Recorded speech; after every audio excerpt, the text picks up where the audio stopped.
This is the time to keep growing and keep glowing. And remember that sometimes people are not going to be ready to be in your life. You may meet a lot of different people that you have great chemistry with, but the timing is wrong. The timing isn't quite there. And then other times, you're just going to have, maybe you're not ready.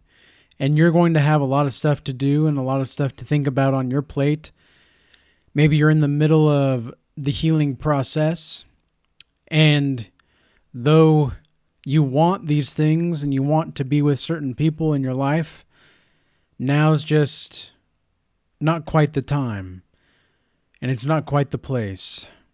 So what do you do in that kind of situation? Well, you have to stay relentless in your actions, in everything that you focus on and everything that you do. And you have to remember that nobody can beat anyone with real intentions to prosper. Now go ahead and give this video a like and a comment so it can help the algorithms. If you support videos like this and content like this, that is the best way to support, to get this message out to as many people as we can. Those that have ears to hear and eyes to see will hear and see this video. With that being said, let's continue. So, why can't people beat those that have real intentions to prosper? So when you're being a genuine human being, when you are being a authentic individual, true to who you are, the world is so fake now in this day and age that when somebody's actually real and authentic, people don't know what to do about it a lot of the time.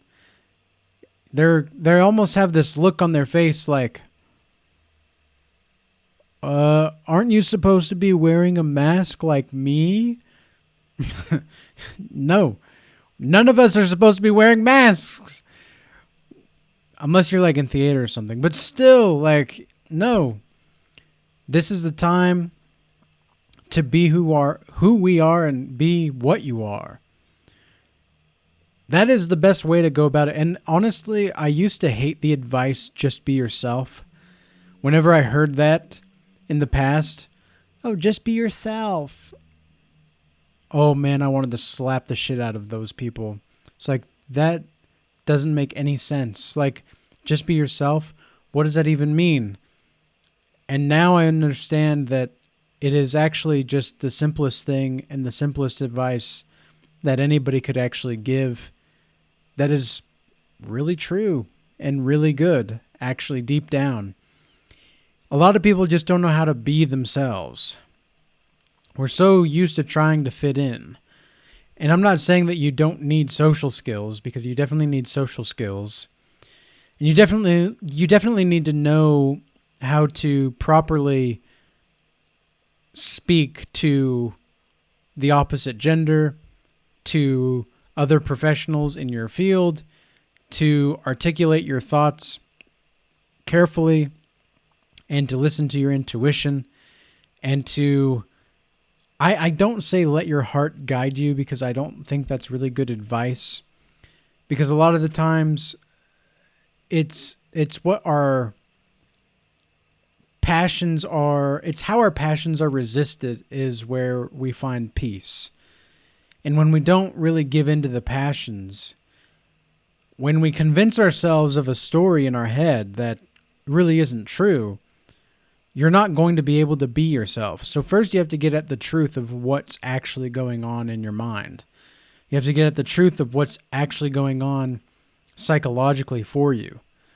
Do you feel as if you're in a spiritual prison? Likely, if you are watching this video in some way, you do or have experienced that feeling of being in a spiritual prison where you can't be yourself. You can't you want to be, but it's almost like you don't even know how. and you don't know why you don't know how. Well, I'm here to tell you that it's actually really easy. Know what you want and be willing to go after it.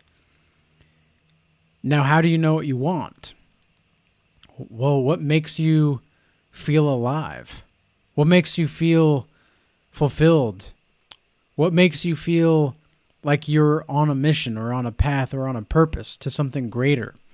What makes you feel as though you are inspired?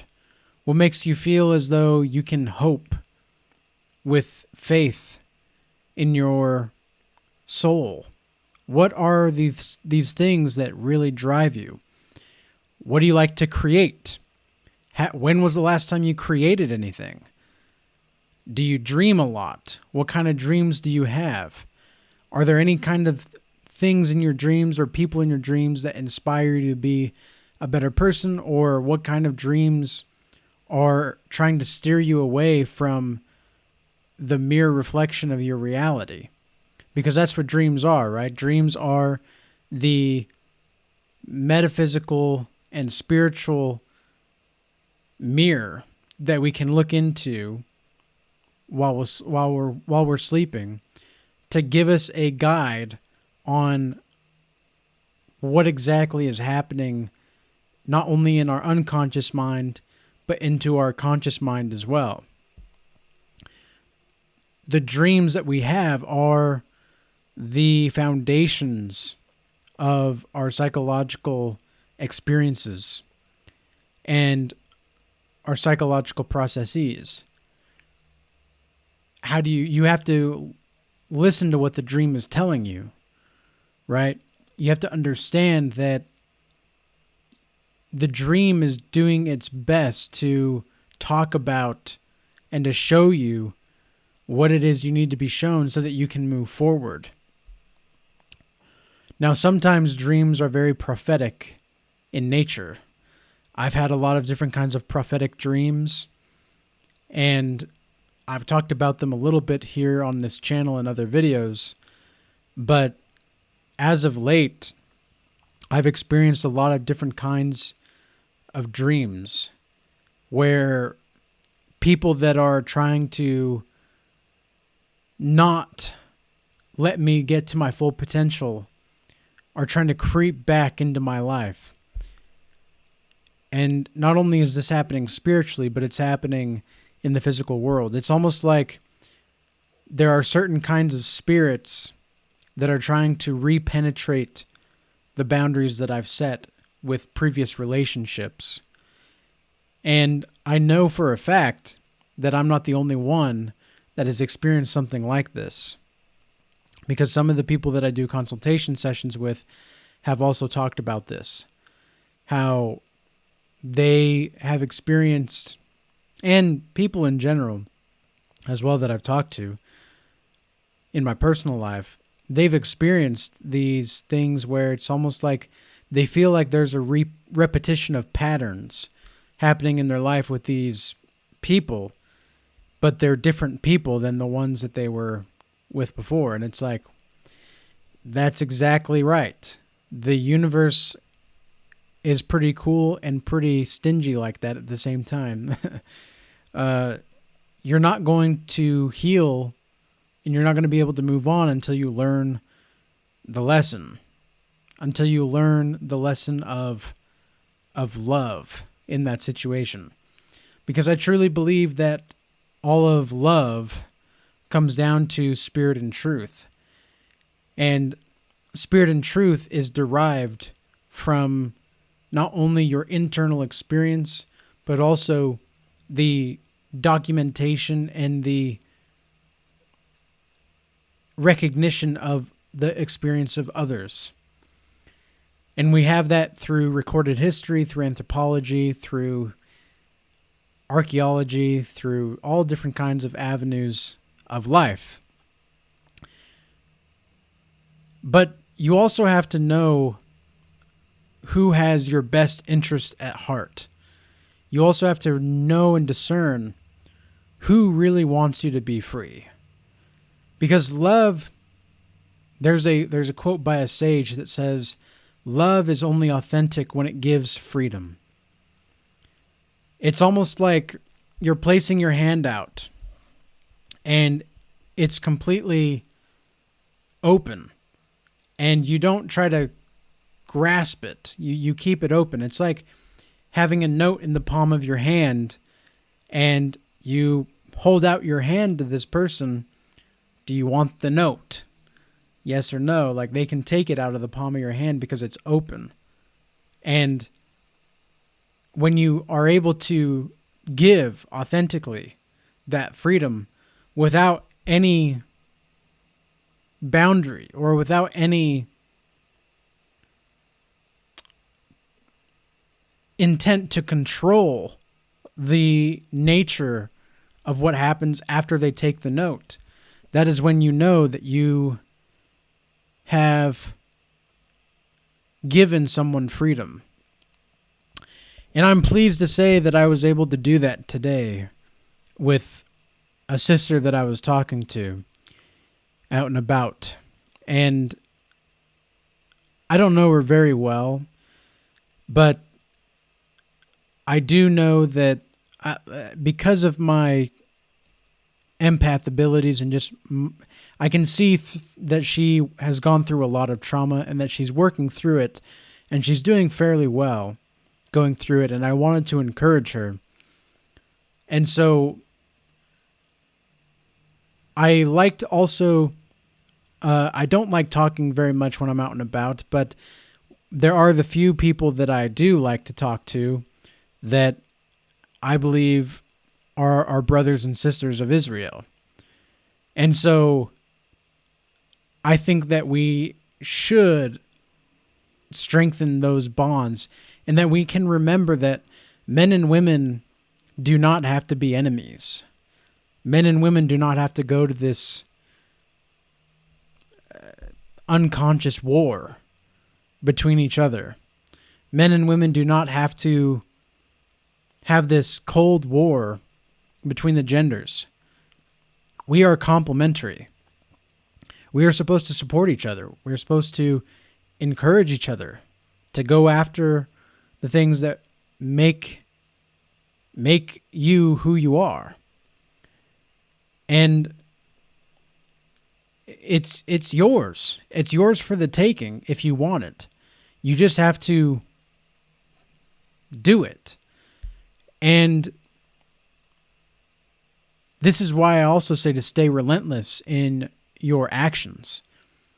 Because when you are relentless in your actions and you demonstrate that your word matches your actions, you are 100% not untrustworthy. You may not always be trustworthy because people may not understand what you're saying a lot, because a Buddha is going to be misunderstood, right? An awakened person, which is what a Buddha really is. A Buddha is someone that is awake. A Buddha will be misunderstood most definitely. But how he is misunderstood is up to the interpreter. The thing is that when you have the Holy Spirit, when you have this awakened mindset, some of the things that you say, people may just hear the words, and though they're just hearing the words, it's striking at their most basic foundations of illusions. And that can be very upsetting, but it also can be very freeing. It's one of two things. And if you're in pain by the things that I'm saying, then you are likely in some kind of trauma that you're working through. But if you are in total understanding of what I'm saying, and you are all about being free, truly and authentically, then you will have no quarrel with anything that I say. Because I do everything that I can to be the spirit and truth through love. It may not always be easy love. It may be tough love. But my intentions are to empower you to be and to prosper. as one whole, because that's who we are. That is what we are in this earth. And we are meant to ascend. So with that being said, I will see you all at the top. Till next time, peace be with you.